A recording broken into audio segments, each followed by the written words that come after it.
நண்பர்கள் அனைவருக்கும் வணக்கம். இந்த நாள் மிகவும் மகிழ்ச்சியான நாளாக அமைய எனது மனமார்ந்த வாழ்த்துக்கள். இன்னைக்கு நம்ம பார்க்கக்கூடிய விஷயம், வாஸ்துப்படி வீட்டில் எவ்வாறு கீழ்நிலை தண்ணீர் தொட்டி அமைப்பது, அதாவது சம்புன்னு சொல்லுவாங்க. அந்த சம்பு எப்படி நம்ம வாஸ்துப்படி அமைக்கலாம் அப்படின்றத நம்ம பார்க்கலாம். 3 விஷயங்கள் இன்னைக்கு பார்க்கலாம்.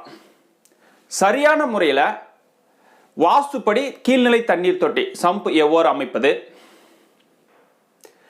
ரெண்டாவது விஷயம், சம்பு சதுரம் செவ்வகங்கள் தான் அமைக்கணுமா, வட்ட வடிவில் முக்கோண வடிவில் அமைக்கக்கூடாதா, ஏனென்றால் பூமி கீழே வருது. மூன்றாவது விஷயம், தவறான இடங்களில் சம்பு கீழ்நிலை தண்ணீர் தொட்டி வந்தால் எந்த மாதிரி பாதிப்புகள் இருக்கும். இந்த விஷயங்கள் பார்த்தீங்கன்னா நம்ம ஒரு டிராயிங்கில் பார்க்கலாம். அதற்கு முன்னாடி தண்ணீர் ரொம்ப இன்றியமையாத ஒன்று. நீரின்றி அமையாத உலகு அப்படின்னு நம்ம திருவள்ளுவர் சொல்லியிருக்காரு. தண்ணீர் இல்லைன்னா இந்த உலகம் அழிந்துவிடும். தண்ணீரை நம்ம கண்டிப்பாக சேமிக்கணும். எஸ்பெஷலி இப்போ இந்தியாவில் பார்த்தீங்கன்னா தண்ணீர் விரயம் ரொம்ப அதிகமாக இருக்குது. அதனால தான் தண்ணீர் தட்டுப்பாடு மிகப்பெரிய லெவலில் தலைவிரித்து ஆடிட்டு இருக்கு. இப்போ எங்கள் ஊர்லாம் குடிக்கிறதுக்கு 2 குடம் கூட தண்ணி வரதில்லை. இந்த காவேரி நீர் வருது, அது 2 குடம் 3 குடம் கூட வரதில்லை. மக்கள் அவதிப்படுறாங்க. இதுக்கெல்லாம் என்ன காரணம்? இதற்கெல்லாம் நாம் தான் காரணம். நம்ம தண்ணீரை ரொம்ப விரயம் பண்ணுறோம். மரங்கள்லாம் வெட்டியாச்சு. இயற்கை திரும்ப நம்மளுக்கு திரும்ப கொடுத்துட்ருக்கு அந்த விஷயத்தை. தண்ணீரை பாதுகாப்போம், தண்ணீரை போற்றுவோம், தண்ணீரை நேசிப்போம். நீரின்றி அமையாத உலகு. நீர் இல்லை அப்படின்னா உலகமே அழிஞ்சிரும். அதனால் இப்போ இந்தியாவில் பார்த்தீங்கன்னா 24/7 எங்கேயுமே தண்ணீர் கொடுக்குறதில்ல. மற்ற நாடுகளில் நான் கிட்டத்தட்ட ஒரு 7 வெளிநாடுக்கு போயிருக்கேன்.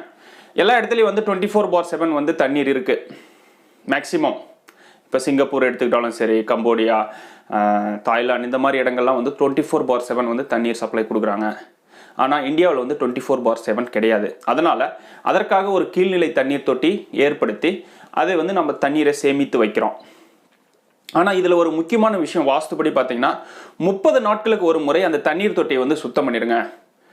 அப்படி இல்லை அப்படின்னா உங்களுடைய உடல்நிலை பாதிக்கப்படும். அந்த கெட்ட தண்ணீர் பார்த்தீங்கன்னா உங்களுடைய உடல்நிலை பாதிக்கப்படும். அந்த தண்ணீர் எடுத்து நீங்கள் வெளியே சும்மா கொட்டாதீங்க. ஏதாவது ஒரு மரங்களுக்கு ஊற்றுங்க. அது ஒரு நல்ல மரங்கள் வளர்ந்து நமக்கு ஒரு நல்ல விஷயங்களை கொடுக்கும். 30 நாட்களுக்கு ஒரு முறை தண்ணீர் தொட்டியை சுத்தம் செய்ய வேண்டும். இப்போ நம்ம டிராயிங்கில் போயிட்டு பார்க்கலாம். எந்த மாதிரி தண்ணீர் தொட்டி அமைக்கலாம் அப்படின்ற விஷயங்கள் நம்ம டிராயிங்குள்ளே பார்க்கலாம்.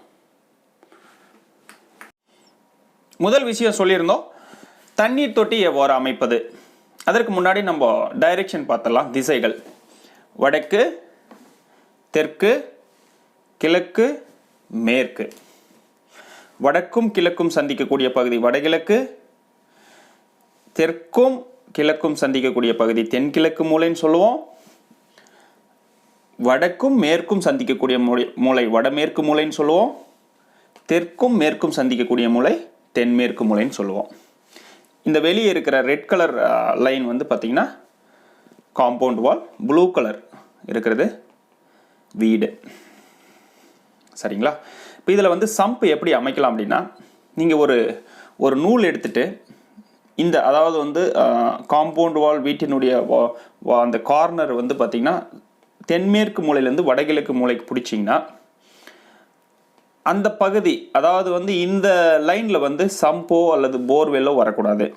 அதை விட்டுட்டு அதற்கு கிழக்கு, அதாவது வடகிழக்கு கிழக்கில் வரலாம், அப்படி இல்லைன்னா வடகிழக்கு வடக்கில் வரலாம். இது மிகவும் சால சிறந்த விஷயம். வேறு எந்த பகுதியிலுமே வரக்கூடாது. இதுதான் சரியான முறை. வாஸ்துப்படி நீங்கள் சம்பு பூமி கீழே அமைக்கணும் அப்படின்னா இதுதான் சரியான முறை. இந்த விஷயங்கள் நீங்கள் சரியாக கடைப்பிடித்துக்கோங்க உங்கள் வீட்டில். இந்த லைன் ரொம்ப முக்கியம். இந்த இதில் பார்த்தீங்கன்னா கிராஸ் ஆகக்கூடாது, சம்போ அல்லது போர்வெல்லோ. ஓகேங்களா? அடுத்த விஷயம், பூமிக்கு கீழே தானே வருது கீழ்நிலை தொட்டி. அதை என்ன சொல்கிறது, சர்க்கிள், ட்ரையாங்கிள், பாலிகன் இந்த மாதிரி அமைக்கலாமா அப்படின்னா அமைப்பது தவறு. இது நமது வராகி வாஸ்துவின் படி அது ஸ்கொயர் ஆர் ரெக்டாங்கிளாக இருப்பது மிகவும் சால சிறந்த விஷயம். போர்ன்றது சர்க்கிளாக இருக்குது, அது சின்னதாக இருக்குது, அது ஒன்றும் பெரிய பாதிப்பை ஏற்படுத்தாது. சரிங்களா? நீங்கள் வந்து ட்ரையாங்கிளோ அல்லது பாலிகன் அந்த மாதிரி ஷேப்பில் பண்ணாதீங்க. ஸ்கொயர் ஆர் ரெக்டாங்கிள், நம்மளுடைய பேசிக் ஃபார்முலா ஆட்டம் கான்செப்ட் ஸ்கொயர் ஆர் ரெக்டாங்கிளாக இருக்கிற மாதிரி பண்ணி செய்து கொள்வது மிகவும் சால சிறந்த விஷயம். மூன்றாவது விஷயம், இந்த கீழ்நிலை தொட்டி வந்து வேறு இடத்துல வந்தால் எந்த மாதிரி பாதிப்புகள் வரும்.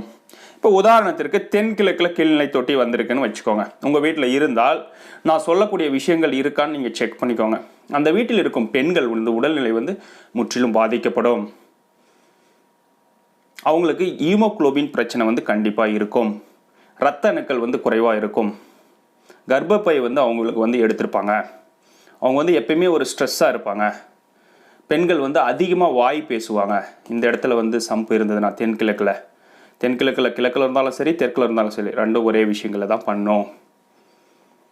பெண்கள் வந்து ரொம்ப சோர்வாக இருப்பாங்க. எப்பயுமே வந்து மருத்துவமனைக்கு போயிட்டு ஒரு சிகிச்சை எடுத்துக்கிற மாதிரி இருக்கும். ஒரு ஆக்டிவாகவே இருக்க மாட்டாங்க. அவங்களுடைய பேச்சில் வந்து ஒரு தெளிவு இருக்காது. ரொம்ப குழம்பி போய் இருப்பாங்க. ஒரு சில வீட்டில் நான் வந்து பார்த்துருக்கேன், மென்டலி டிஸார்டர்டாக இருக்காங்க தென்கிழக்கில் தண்ணீர் தொட்டி வரும் பொழுது. இதை உங்கள் வீட்டில் இருக்கான்னு பார்த்துட்டு அதை வந்து தயவு செஞ்சு சரி செய்து கொள்ளவும் உங்கள் வீட்டில் இருக்கும் பெண்களை பாதுகாப்பதற்காக.